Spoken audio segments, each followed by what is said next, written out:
আজকের গল্পের নাম যাহার বুদ্ধি আছে তাহার শক্তিও আছে। বনের কাছে বিশাল এক বটগাছ। সেই গাছের ডালে একজোড়া কাক ও কাকি বসবাস করে। আর সেই গাছের তলায় গর্তের ভিতর থাকে একজোড়া শিয়াল। কাকদের আর শিয়ালদের মাঝে খুব ভাব। বিপদে আপদে একে অন্যকে প্রাণ দিয়ে সাহায্য করে। একবার কাকের দুটো বাচ্চা হলো। বাচ্চা দুটিকে তারা প্রাণ দিয়ে ভালোবাসতো।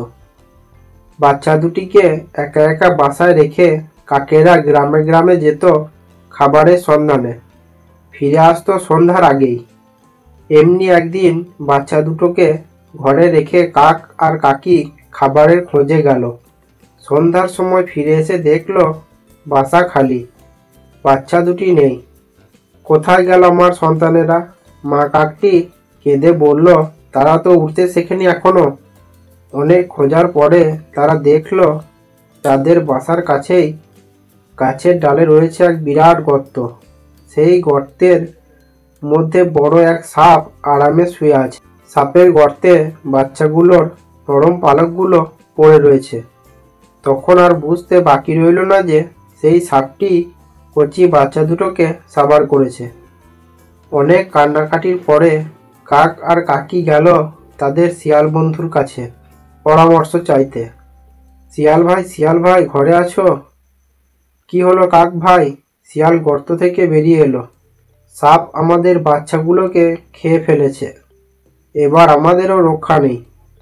সাপের সাথে তো আমরা আর গায়ের জোরে পারবো না। সব কথা শুনে শিয়াল বলল, ভাই কাক, কেন মিথ্যে ভয় পাচ্ছ? বুদ্ধি থাকলে সাপকে মারতে আর কতক্ষণ? পরদিন ভোরবেলা শিয়াল কাকদের একটা উপায় বলে দিল। পরামর্শ মতো কাকেরা উড়ে চলে গেল রাজবাড়ির দিকে। রাজবাড়ির এক পাঁচিলের উপর তারা অনেকক্ষণ ধরে বসে রইল চুপচাপ।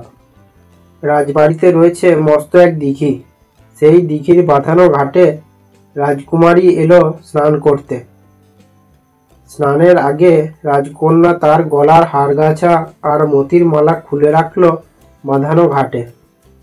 কাক দুটো সুযোগ বুঝে এক ফাঁকে ছোঁ মেরে হার আর মতির মালা নিয়ে উড়ে গেল। রাজবাড়ির ঝি চাকররা চিৎকার করে উঠল, নিয়ে গেল। ধর ধর ধর। হই হট্টগোল শুনে রাজবাড়ির পাহারাদাররাও ছুটে এলো।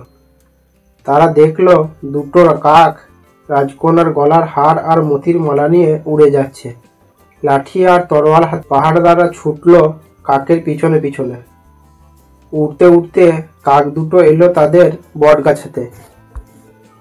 পিছনে হই হই করতে করতে পাহারাদাররাও ছুটছে।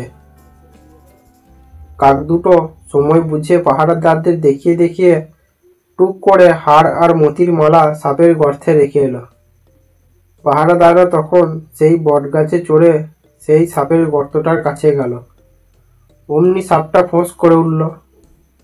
সাহসী পাহারাদাররা তখন তলোয়ারের কোপে সাপটাকে মেরে ফেলল। তারপর রাজকুমারীর গলার হার আর মতির মালা নিয়ে আনন্দ করতে করতে রাজবাড়িতে ফিরে এলো। এদিকে সাপকে যথার্থ শাস্তি পেতে দেখে কাক দুটো আনন্দিত হলো। তারা শিয়াল বন্ধুর কাছে গিয়ে বলল, ভাগ্যে তোমার মতো বুদ্ধিমান বন্ধু আমাদের ছিল, তাই আমরা রক্ষা পেয়ে গেলাম। এর থেকে কি শিখতে পারি? যাহার বুদ্ধি আছে তাহার শক্তিও আছে।